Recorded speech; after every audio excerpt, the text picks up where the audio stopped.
Hello friends, welcome back to my channel. My name is Ankush. आज का ये जो वीडियो है बहुत इंटरेस्टिंग होने वाला हो, क्योंकि आज मैं बात करने वाला हूँ परफॉर्मेंस ट्यूनिंग के बारे में। तो ये जो परफॉर्मेंस ट्यूनिंग है सिर्फ ओरेकल स्पेसिफिक नहीं है। मैं परफॉर्मेंस का बात कर रहा हूँ हर डेटाबेस के लिए। जैसे आप माई सिक्वल का एग्जाम्पल लीजिए, सिक्वल सर्वर का एग्जाम्पल लीजिए, विंडोज़ के ऊपर जितने भी डेटाबेसेस है उसका आप एग्जाम्पल लीजिए। हर डेटाबेस को मैनेज करने के लिए जो स्पेशलिस्ट होता है जिसे बोला जाता है डेटाबेस एडमिनिस्ट्रेटर। तो हम लोग जो है ओरेकल डेटाबेस एडमिनिस्ट्रेटर है, because we are mainly working on Oracle database technology.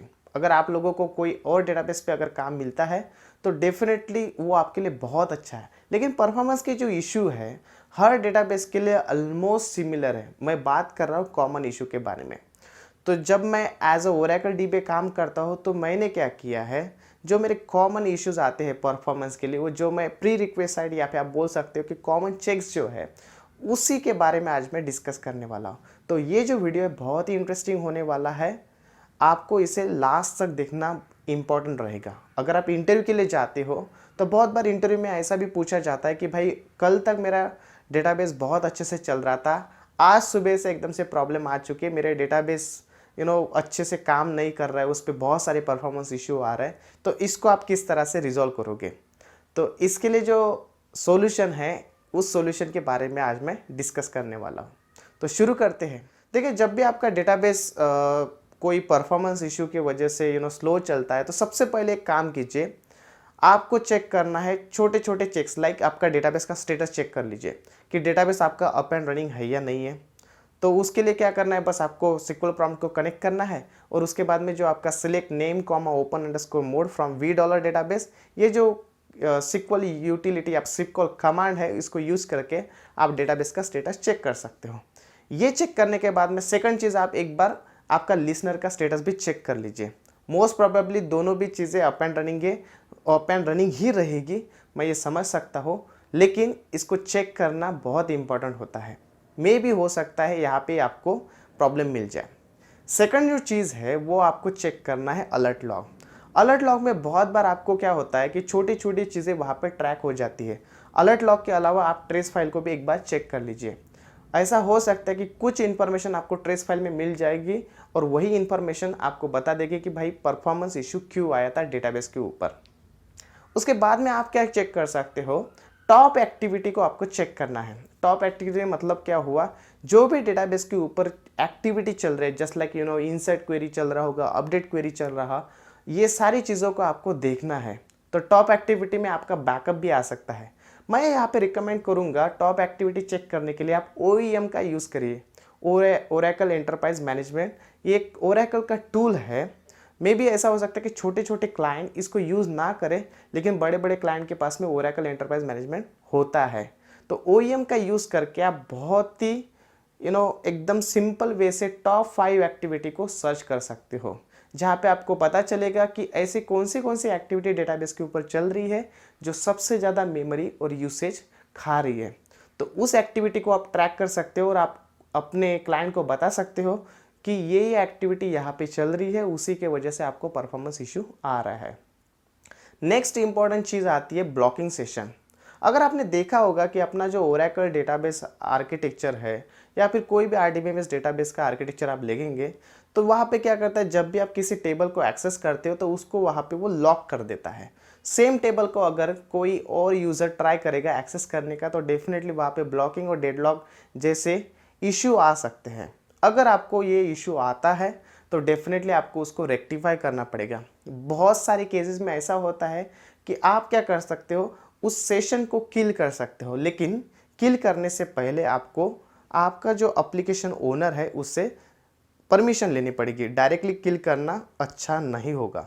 Next important चीज़ हम बात करने वाले हैं यूज़र सेशन के बारे में। देखिए, डेटाबेस के ऊपर बहुत सारे सेशंस आ सकते हैं। तो ये एक्टिव सेशंस रहेंगे, आइडल सेशंस रहेंगे, घोस्ट सेशंस रहेंगे, अलग अलग तरीके सेशंस रहेंगे। तो उस सारे सेशन को आपको मॉनिटर करना पड़ेगा। उसके बाद में मैं डिस्कस करने वाला हूँ पास्ट चैलेंजेस को। देखिए, आप क्या कर सकते हो कि पास्ट में इस डेटाबेस का परफॉर्मेंस कैसा था, करंटली इस डेटाबेस का परफॉर्मेंस कैसा है, दोनों भी चीज़ों को कंपेयर करके ट्राई कीजिए। ये बहुत ही इंपॉर्टेंट फैक्टर आता है। ऐसा हो सकता है कि पहले परफॉर्मेंस बहुत अच्छा था और अभी परफॉर्मेंस डाउन हो चुका है।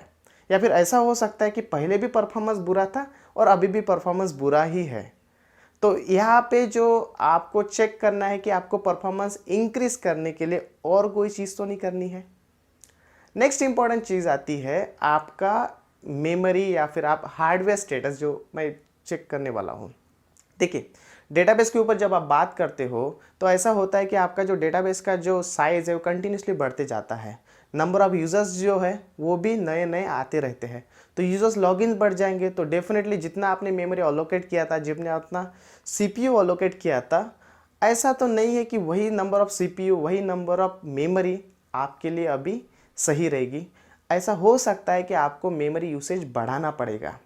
तो आपको ये चीज़ें को देखने के लिए आपको डेटाबेस का ग्रोथ चेक करना पड़ेगा, नंबर ऑफ़ यूज़र्स जो है वो चेक करना पड़ेगा कि कितना वही हिस्टोरिकली बढ़ते जा रहा है। ये सारी चीज़ों को आपको देखना पड़ेगा। इसके बाद में मैं जो आपको चीज़ बताने वाला हूँ वो है क्वेरी परफॉर्मेंस के बारे में।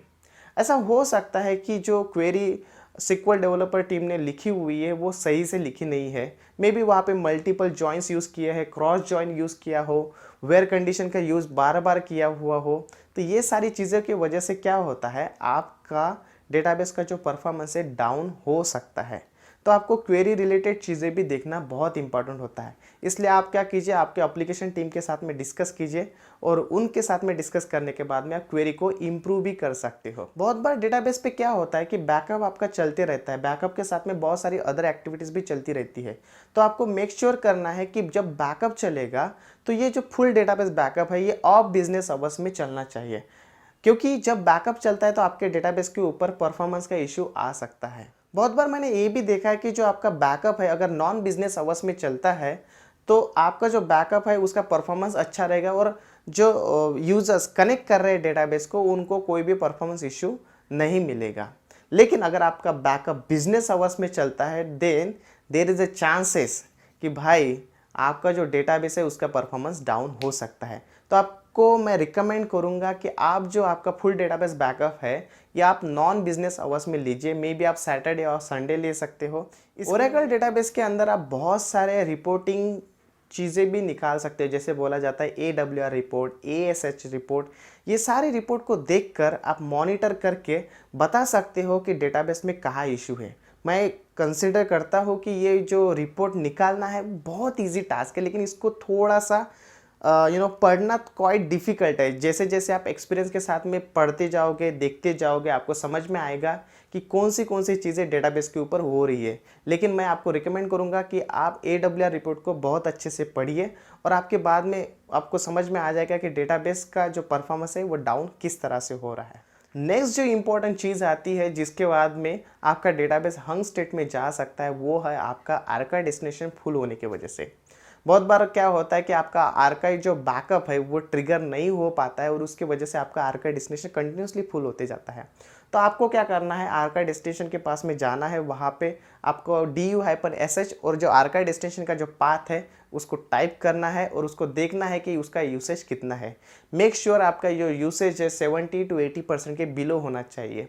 अगर वो बिलो है तो definitely there will not be any issue related to the archive destination usage, maybe some problem हो सकती है। इसके बाद में जो इंपॉर्टेंट चीज़ आती है वो है वेट इवेंट के बारे में। बहुत बार क्या होता है डेटाबेस के ऊपर अगर आप देखोगे तो वेट इवेंट आ सकता है। यहाँ पे ओरेकल डेटाबेस में बहुत सारे अलग अलग वेट इवेंट है और हर वेट इवेंट का अलग अलग एक इंफॉर्मेशन है और उसका रिजोल्यूशन है। आपको उसको आइडेंटिफाई करना है और according to the wait event आपको उसको रिजोल्यूशन लगाना है। जैसे आप रिजोल्यूशन लगा लोगे डेफिनेटली आपका जो परफॉर्मेंस है वो इम्प्रूव हो जाएगा। नेक्स्ट इंपॉर्टेंट चीज़ आती है ओरेकल सॉफ्टवेयर में ही बग हो सकता है। जब भी ओरेकल नया नया चीज़ें कुछ लाता है उसके साथ में कभी कभी बग भी आते हैं। तो आपको क्या करना है, ओरेकल टीम के साथ में कोऑर्डिनेट करना है। उसके लिए ओरेकल का सपोर्ट आता है, मेटा सपोर्ट आता है और बात करके आपको ओरेकल टीम रिकमेंड करेगी कि आपको इस पैच को अप्लाई करना है। आप ट्राई कीजिए जो भी क्वार्टरली पैच अप्लाई रिलीज़ होते हैं उसको अप्लाई करने का।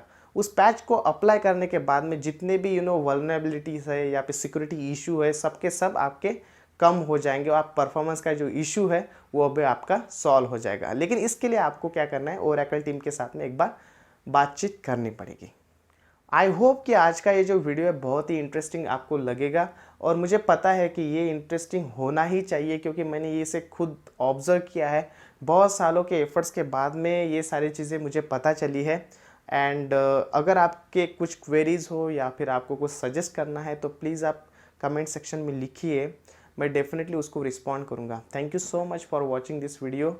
इस चैनल को सब्सक्राइब करना ना भूलिए, आपके लिए चैनल बहुत इंपॉर्टेंट है और मेरे लिए भी बहुत इंपॉर्टेंट है। Thank you so much for watching this video. Please do like, subscribe and share this channel. Bye bye for the day. अगर आपको कुछ अगर आपको लगता है कि मेरा ये चैनल बहुत इंपॉर्टेंट काम कर रहा है और आप लोगों को मुझे सपोर्ट करना है तो सारी इन्फॉर्मेशन आपको डिस्क्रिप्शन बॉक्स में मिल जाएगी, वहाँ से आप मुझे सपोर्ट कर सकते हो। Thank you so much for watching this video. Bye bye for the day.